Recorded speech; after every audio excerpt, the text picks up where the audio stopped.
আজ ছুটি, আজ কোনো তাড়া নেই, না অফিস না কোনো ডেডলাইন, শুধু আমি আর আমার এই ছোট্ট ঘর। এই ফুলগুলো সেই হনুমান জয়ন্তীর দিন আনা, দেখো তো এখানে রাখলে কেমন লাগে। আমি পুজোর ফুলগুলো যখন নিয়ে আসি লুজ বিক্রি করে না, জানো তো, এত ফুল দেয়। তো ওইগুলো যেগুলো বেঁচে যায় আমি চেষ্টা করি একটু ঘরে আনাচে কানাচে সেগুলোকে দাও, ঘরে একটা পজিটিভিটি আসে। আর আমার এই গাছগুলো দেখো জল পেয়ে কেমন প্রাণবন্ত হয়ে যাচ্ছে। এই রান্নাটা শুধু পেট ভরানোর জন্য নয়, এটা নিজের জন্য, অনেক দিন পর নিজের জন্য কিছু করা। এই মুহূর্তগুলোই আমার কাছে সবচেয়ে বড় বিলাসিতা।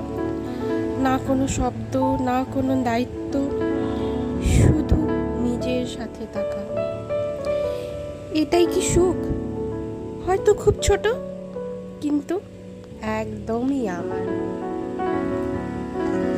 তো এটাও চলে এলো, দেখো একটা পার্সেল। আমি দুটো শাড়ি অর্ডার করেছিলাম। শাড়ির প্রতি আমার বুক একটু বেশি দুর্বল। শাড়ির প্রচুর কালেকশনও আছে আমার কাছে, যদি কেউ দেখতে চাও কোনো দিন নিয়ে বসবো।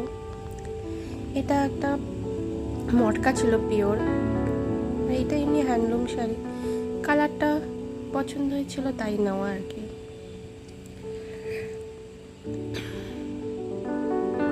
আর এটা আমি নিয়েছিলাম, দেখো কাদম্বরী বলে একটা পেজ আছে, আমার ব্যালকনি থেকে এই দৃশ্যটা দেখতেও খুবই মনোরম। বসে বসে কতটা টাইম পার করে দিই।